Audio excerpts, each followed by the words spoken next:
This is gonna be one of those videos where I have to emphasize that my opinion is completely subjective and that you don't have to agree with my taste in movies when watching this video.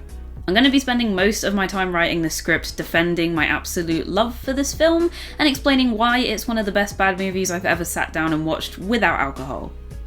The lack of alcohol is actually pretty important. Not just because I'm clearly an alcoholic and I manage not to drink for once, but because usually if I find a bad movie that I love, the supposed adoration for it is most definitely helped by the fact that I was slightly drunk while watching it initially. But not this one. So yeah, remember, Miss Misa's opinion is one that you can disagree with, and my opinion is completely subjective. But I'm 100% right when it comes to this movie, don't at me. Anyways, Guardian of the Universe is one of the... Actually, no. I would be doing a huge disservice to this film if I spent the video calling it that. Listen, I don't tend to do this because usually I don't care that much, but I need to make something clear before I start the video. Oh, Misa, you're not actually talking about the movie at the start of the video and you're just waffling on about its context again? What a shock! Shut up, I did English literature at university. Waffling about context is what I do best, okay? Anyway, Guardian of the Universe wasn't originally called Guardian of the Universe because, of course it wasn't. You think someone would make a movie with a title like that in 2017 and use that font in the title knowing what other franchise uses that font? Wait, actually, loads of bad movies do that. Well, anyway, it's not the original name of it. You see guys, like I said, a lot of bad movies do this, but Guardian of the Universe was re-released in 2019, 2 years after it was originally released and rebranded as something that it's not. The creator, Rob Taylor, clearly wanted the movie to sell at any cost because he cared about it so much, and so they named it something completely different, stuck a different cover onto it that seemed kinda similar to that of Guardians of the Galaxy, which included a character who is so unimportant that I'm confused as to why he is actually there, and tried to confuse old grannies who knew that their grandkids loved Guardians of the Galaxy into buying it from Asda. Which is actually where I keep finding a lot of these bad movies. It's like they all sponsor Asda or something, seriously. It's where my brother found Circus Kane, it's where I found The Legend of Halloween Jack and Snakes Out of Compton, which I will be reviewing at some point. The thing is though, I wouldn't usually explain all of this at the beginning of my video on a bad movie, I'd probably just sprinkle it in halfway through or something, but I don't want to call this film by its fake name. I think it deserves to be called what it was originally titled. I genuinely think that this movie is really entertaining and that so much love and passion went into making it, and it should be called what it was originally titled. So, for the rest of the video, that's what I'm going to be calling it. So, Neil, Stryker and the Tyrant of Time, yep, that's what it's actually called, is the most amazing bad movie I have ever seen. If there was ever a movie that encapsulated everything that a bad movie should be, it's definitely this one.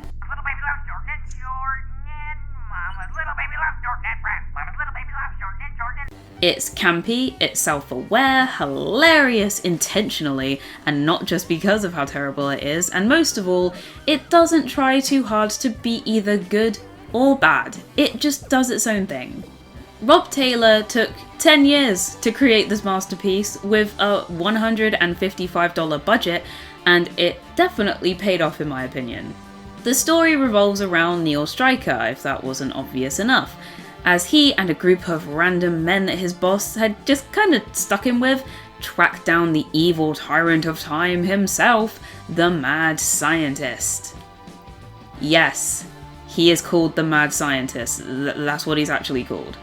As you can probably tell from the footage that I've been leaving to play in the background, this is a science fiction story with effects that aren't exactly the best, but they have a charming crappiness that's reminiscent of old sci-fi films or even older episodes of Doctor Who. The plot doesn't make the most amount of sense at times, and at certain points in the film, you find yourself either laughing hysterically because what you've just seen or heard was so ridiculous that you can't actually believe it, or just repeatedly asking, what? And since the appeal of the movie is actually quite difficult to explain, and because I know that you guys hate it when I waffle on about a movie loads before going into the actual story, yes, I read my YouTube comment section, I'll try and stop doing that. I'll just tell you guys what happens in the movie and give you an idea of what you'll experience if you decide to watch it, which I recommend that you do. So, the film starts out in a random warehouse and instantly, it's confusing. I'm here to retrieve the Hornet device. Hand it over quietly, and you boys will live to powder your boss's wig in the morning. Who are you? Who are you? Why is that guy dressed like a 17th century French duke when you guys are clearly in a world of advanced technology? See? So many questions. And it's only the first few seconds of the film. Okay, well, some of it's explained. This is Neil Stryker. And he's here to stop this guy and collect some dangerous device off of him before he uses it for evil or something. Neil Stryker, your days are numbered! You see, Neil works for some kind of space agency that kind of works like police, but for super bad guys with advanced technology and stuff. And he's supposedly the most badass person in the company since everyone seems to have heard of him, and he's called for every even remotely dangerous mission despite the company having pretty much hundreds of disposable men. Basically, he's the loner badass cop in most action movies, but in a sci-fi setting. Sounds predictable, you say? Well, trust me, it's not. Get ready for the best choreographed fight scene of all time. Be afraid, gentlemen! He's just a boy!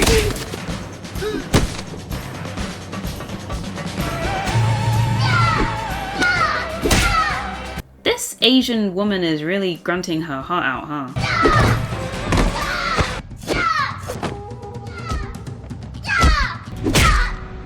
Well, needless to say, because Neil is so badass and cool, he manages to get out of the situation and kills the bad guy. You've always been the fly in my ointment. I've waited a long time for this. I'm really going to enjoy. Brilliant.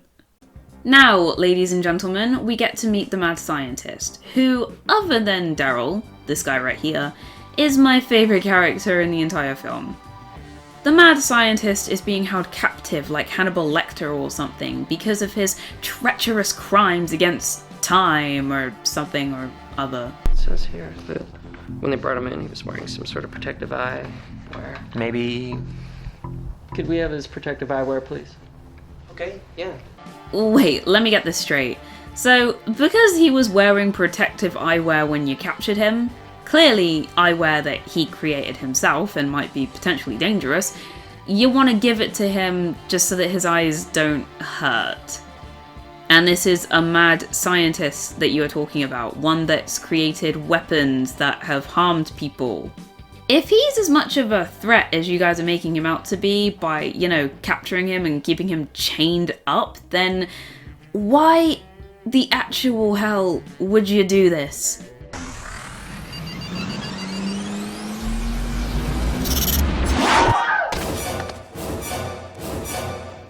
Yeah, serves you right, morons.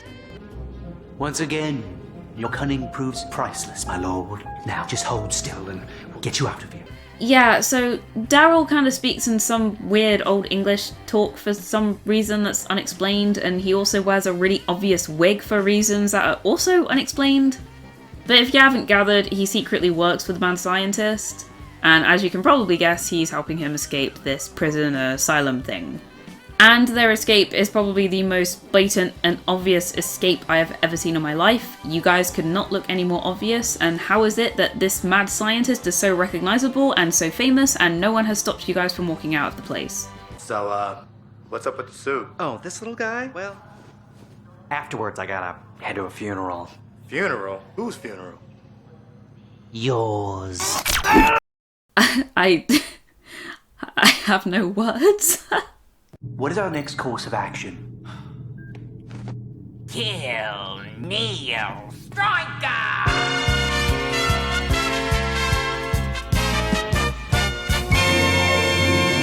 So yeah, my version says Guardian of the Universe here, but like I said, that's not the title. But the opening graphics are the same in both versions, and I love this aesthetic so much. It's very cool and retro and sci-fi-y, and I just wanted to show appreciation for it. So anyway, back to Neil. He's putting up Christmas lights because this is kind of a Christmas movie. No, trust me on this, it is, you'll see. Well, he's been suspended from his job, but he's called back because the mad scientist has come back and escaped, which seems to affect him quite drastically. Seems we have some backstory to learn, huh? But he basically tells his boss to shove it and gets back to work on the roof when his wife, girlfriend, fucktoy thing, someone who he had a kid with, comes outside and has a go at him for his 4-year-old son not doing his homework and being behind at school. No wonder our son is a goddamn failure. He takes after an old bastard who can't keep his job and spends his time fucking on the roof! And this scene is confusing for so many reasons, because I don't know who this girl is, I don't know how she had a kid with Neil Stryker considering his prestige reputation in this universe. I don't know why she's mad because her 4-year-old son isn't doing well at school, because he's basically still a toddler, and considering she's clearly an alcoholic and a bit of a hick, it's kind of not Neil's fault that he's doing badly at school. And I don't get it. I don't understand what's happening. Oh. Well. There we go then. Listen, Shelley, I'm gonna need you to watch the kid for a little while. I'm going back to work. No, she can't. She's dead. God, I love the dialogue in this movie. Just a brief cutaway thingy, but I actually do really like the futuristic setting of this film. I think if these guys had a bigger budget, then the movie would be a much more amazing comedy.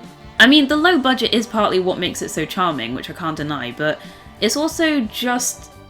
think how amazing it would be if we could see these backgrounds in better CGI. I just personally think it would be really fucking cool, and why is Neil in the girls' locker room? Why are there naked women everywhere? What's happened? What did I miss?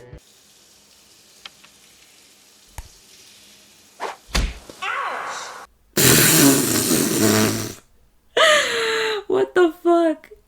It's at this point in the movie where we finally learn the backstory of Neil and the mad scientist, which is actually a lot more interesting than one would initially think. You see, the mad scientist was Neil's mentor when it came to technology, because apparently not only is Neil handsome, badass, and tactical, but he's also a genius as well. It's no wonder the director plays him. Oh yeah, the director plays Neil Stryker, by the way. And the mad scientist as well. I have a theory on this, and my theory is that this is Rob Taylor wanting to play Neil so he can live out a fantasy of being this badass action hero. But he also wanted to play the mad scientist because, well, he seems like a fun character to play. Anyway, let's have a look at where most of the budget went.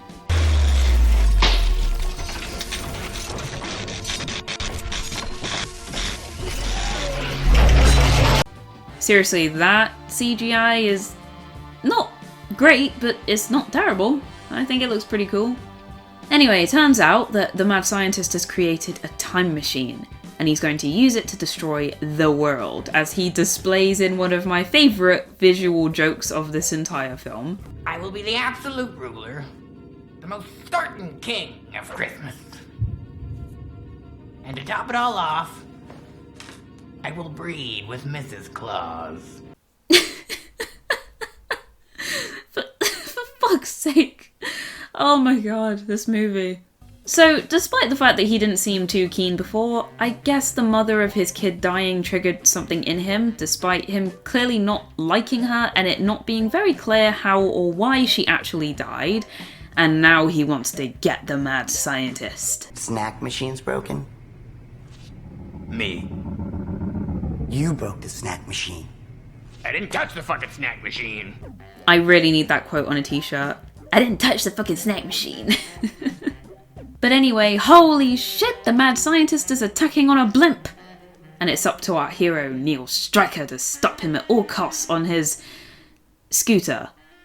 His hover scooter. Like I said before, better graphics and this movie could be epic, but right now, I can't help but laugh at how ridiculous it looks. Your Grace, he's still alive. Of course he is, Daryl. He's always still alive. Why is this shot this way? Stryker, what the hell are you doing? Oh no. Don't you dare blow up my blimp, Stryker. Don't you dare. Oh God, let go! I'm sure I don't need to say this by now, since Neil Stryker is so unbeatable and badass, but he manages to destroy the blimp and stop the mad scientist and Daryl temporarily, since they got away in an escape pod. Because they got away, Neil thinks it's a good idea to go and visit the mad scientist's twin brother, who is simultaneously the most creepy and hilarious being ever created in a feature film. So what do you want me to do? Well, I want you to be Neil Stryker. I want you to join me on. So he wants to sculpt a sculpture of Neil in exchange for information, and Neil actually poses for him to do it, which is quite surprising. But then he accidentally nukes his house. You fucking nuked me. So now, Neil's boss gives him some men to help him catch the mad scientist, because he clearly can't do it alone, and these guys are the most useless guys on the planet. Like, I'm actually pretty surprised that they're part of this agency, because they're just really shit, honestly. I also want to remind everybody that this is the black guy that's on the cover of my version of the film.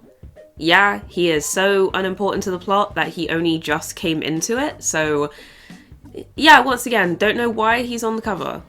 This is actually another reason why I hate the fact that this film felt the need to rebrand so drastically, because the original cover was so much better and didn't need to be redesigned. And it really doesn't make sense for them to be putting this guy on the cover if they're trying to trick people into buying the movie while thinking that it's Guardians of the Galaxy. Because last time I checked, in the first movie, there were 5 Guardians, not 2, and all of them except for one are aliens, and none of them are displayed in the film as being black humans.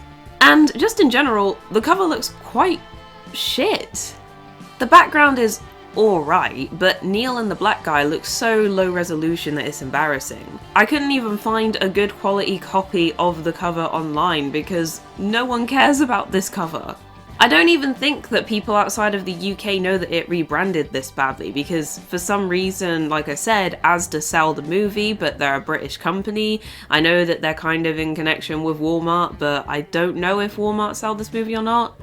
If you're American, maybe go check, because I don't know. I really think that the movie deserves to be sold as it was originally intended, and it just pisses me off all the more that they decided to rebrand like this. It's just so unnecessary. Anyway, back to the movie.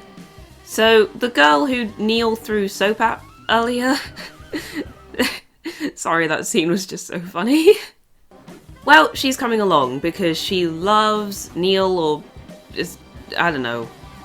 There's some kind of weird romance thing going on between these two that doesn't really go anywhere, so I actually, once again, forgot about it while writing this script. But other than her, we have the black guy, a religious guy who kind of reminds me of a Brooklyn Nine-Nine character. I'm not really sure why, probably the facial expressions. An old Ukrainian, Russian, Eastern European guy, and Daryl without his wig. No, I'm not kidding.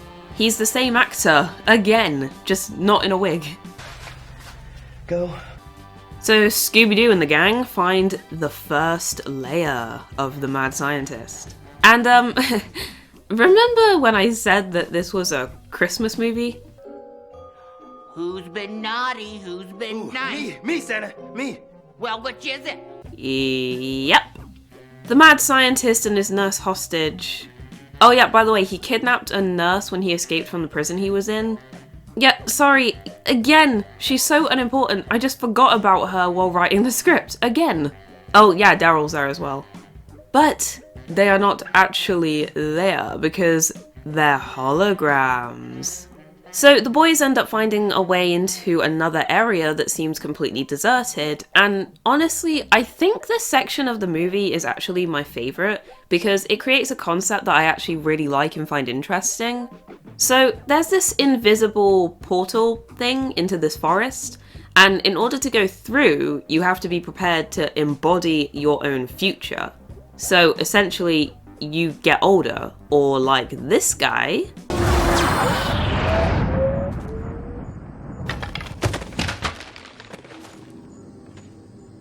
The future sucks for that motherfucker. Yeah, you just die. I actually really like this idea and think it's pretty creative. The only thing that kind of ruins it is that this dude is able to walk through anyway despite turning into a skeleton when he does, because this Eastern European guy quickly whips up a force field for him. I think it would have been way more funny if he was just stuck on the other side of the portal, or they just carried his skeletons through the area.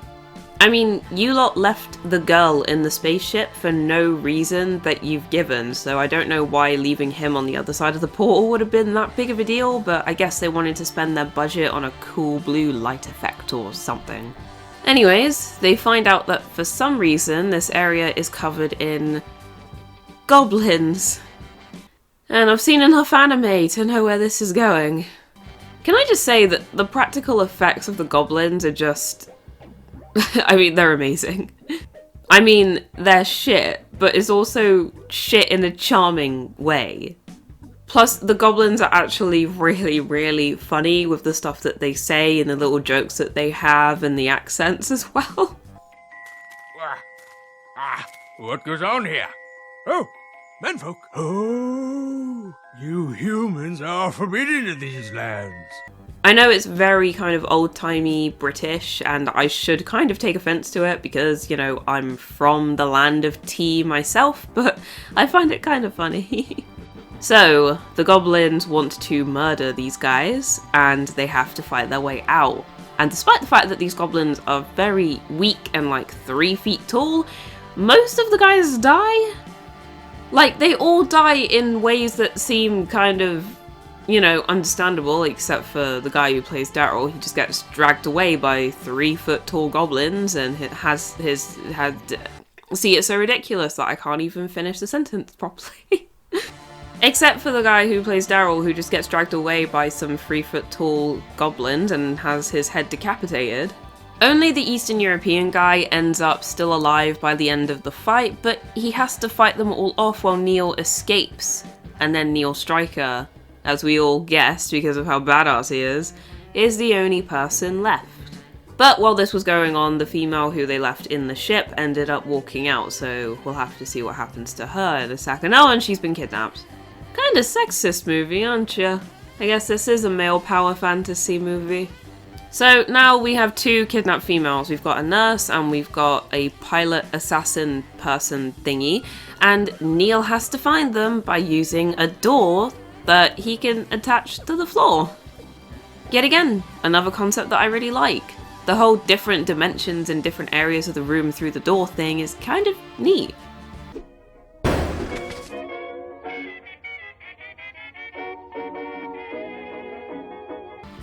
I am not even gonna ask anymore. Now, this is the part of the movie that probably shocked me the most, but there's a musical number in here. Yeah, I know we've had like goblins and shit in this movie that were completely unexpected, but there's like a good musical number in this movie. Like one that's so good that I tried looking for it on iTunes to download, but I couldn't find, and I became very upset because of it. Obviously, because YouTube fucking hates my channel when it comes to copyright claiming and everything, I can't let you listen to it, but essentially it's a villain song by Daryl, who feels tired of being bossed around by the mad scientist.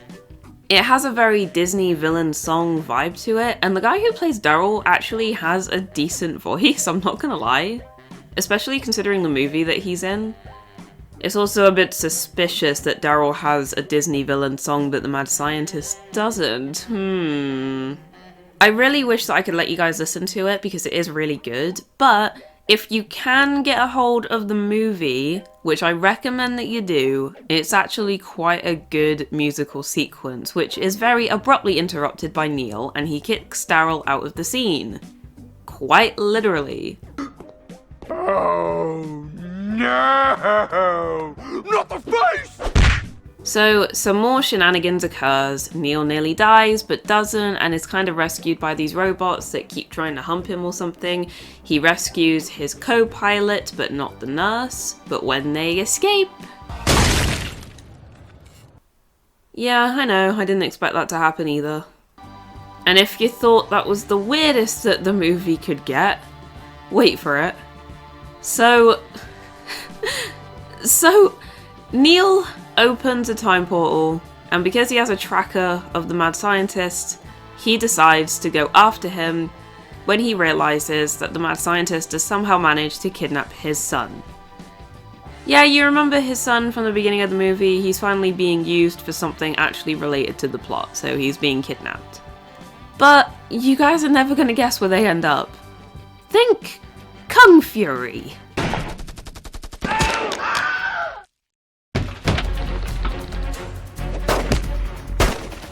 Yeah, they end up in Nazi Germany. Neil kind of kills a lot of Hitler's men, pushes Hitler into a cake or something, and finds the mad scientist, and before we can even fathom what we have just witnessed...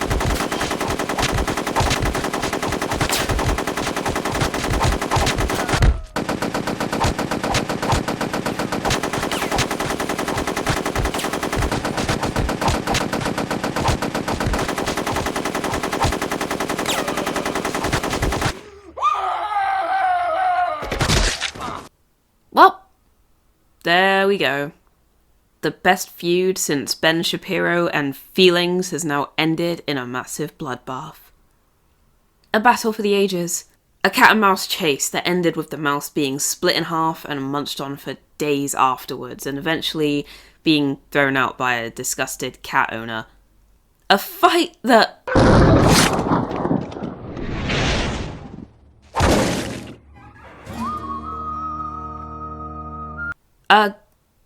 yeah! But wait, there's more! So, it seems as though Rob Taylor thought that there would be a sequel to this amazing motion picture, and actually, he tried to raise money for it, about the mad scientist, but I'm really not sure if he's working on it or not. I saw something about it on Kickstarter, but, you know, it ended in 2017 or something, and I haven't seen any updates.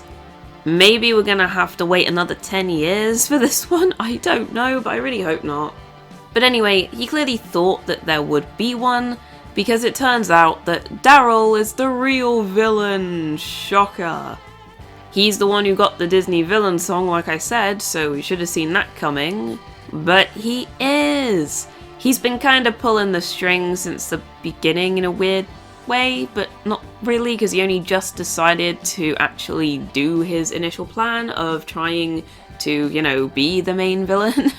But anyway, Neil has to go after him now that he's dealt with the mad scientist.